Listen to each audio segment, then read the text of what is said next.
మారుమూల గ్రామం ఖానాపురంలో జన్మించాను. మా ఫాదర్ ఫార్మర్, సో మా మదర్ హౌస్ వైఫ్. సో మా ఫాదర్కి సపోర్ట్ చేస్తూ ఉండే నేను మొట్టమొదట హైదరాబాద్కి 2006 సంవత్సరంలో రావడం జరిగింది.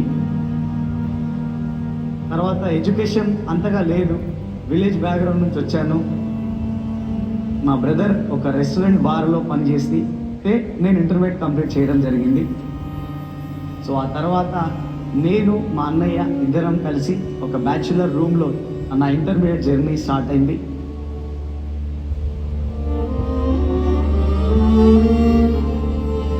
సో అప్పుడు నాకు కూడా ఒక చిన్న ఆలోచన వచ్చింది. ఇంటర్మీడియట్ చదువుతూ ఉన్నాను, సో ఏదైనా ఎక్స్ట్రా ఇన్కమ్ దొరికితే బాగుండు. డిఫరెంట్ వర్క్స్ వెతుక్కోవడం మొదలు పెట్టాను. డేటా ఎంట్రీస్ చేయడం స్టార్ట్ చేశాను. తర్వాత ఫంక్షన్ హాల్లో వెయిటర్గా వెళ్ళి వర్క్ చేయడం స్టార్ట్ చేశాను. మా మదర్ మా ఫాదర్ సో పిల్లలు హైదరాబాద్లో ఉన్నారు, మీరు ఏం తింటున్నారో ఏం ఉన్నారో తెలియదు అని కొంచెం ఆలోచన చేసి వద్దు మేము కూడా పిల్లల దగ్గర ఉండాలన్న ఒక ఆలోచనతో వాళ్ళు తిరిగి మళ్ళీ హైదరాబాద్కి రావడం జరిగింది.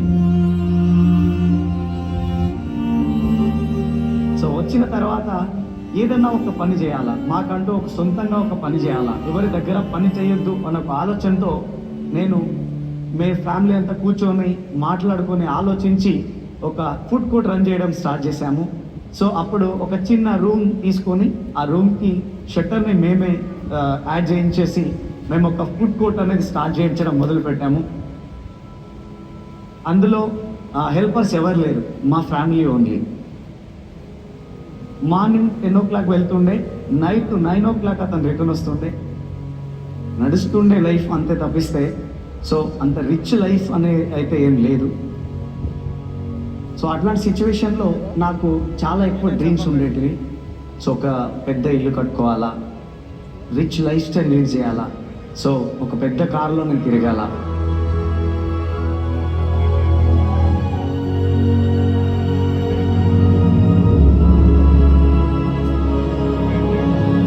సో ఎందుకంటే నా చుట్టూ ఉన్న పరిస్థితులు చూస్తున్నప్పుడు చాలా ఇబ్బందికరంగా అనిపించేది. సో అప్పుడే నేను డిసైడ్ అయినా నా జీవితంలో ఇట్లాంటి లైఫ్ నేను చూడొద్దు, రిచ్ లైఫ్లో నేను ఉండాలి అని చెప్పి నేను డ్రీమ్ చేశాను.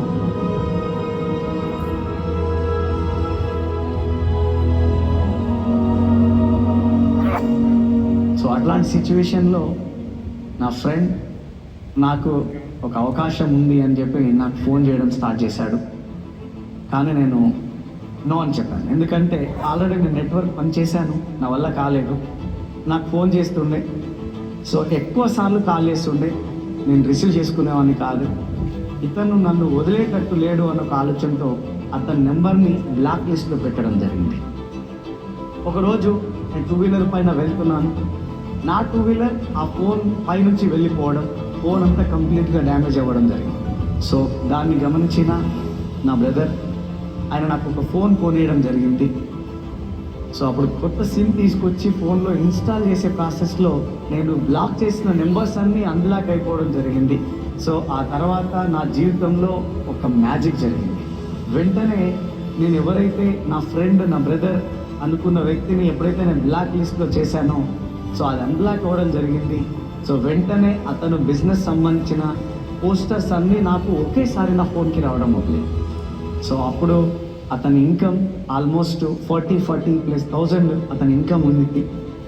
సో ఖచ్చితంగా నేను ముందుకు వెళ్ళగలను అనే నమ్మకంతో నినాదంతో నేను ముందుకు అడుగు వేశాను, వెనక్కి వేయలేదు.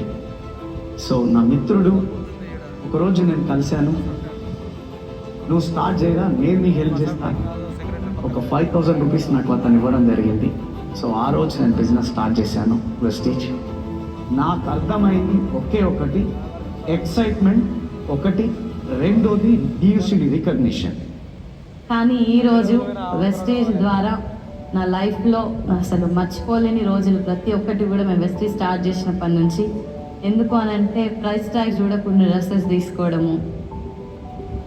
సో మేము మార్నింగ్ సన్ రైసెస్ మా పైన పడుతున్నప్పుడు ఒక కాఫీ తాగుతూ పచ్చని పొలాల వైపు చూస్తూ ఈ జీవితాన్ని మేము ఎంజాయ్ చేస్తూ ఉన్నాం. నేను బిజినెస్ని చాలా పెద్దగా బిల్డ్ చేయడానికి గల కారణం ఏంటంటే నా పాప పెద్దదైన తర్వాత మా నాన్న అంటే పాల డబ్బకు డబ్బులు లేనోడు అని అనుకోవద్దు, ఈ ప్రపంచంలోనే ది బెస్ట్ పేరెంట్స్ అనుకోవాలి అని అనుకున్నాను. అందుకే ఈ బిజినెస్ని చాలా సీరియస్గా బిల్డ్ చేశాను. టీయూసీడీ కంప్లీట్ చేయగలిగాను. ఈరోజు ఒక లగ్జరియస్ లైఫ్ని లీడ్ చేస్తున్నాము. మా డ్రీమ్ హౌస్లో ప్రతి ఒక్కటి కూడా చాలా అంటే చాలా హ్యాపీగా ఉంది.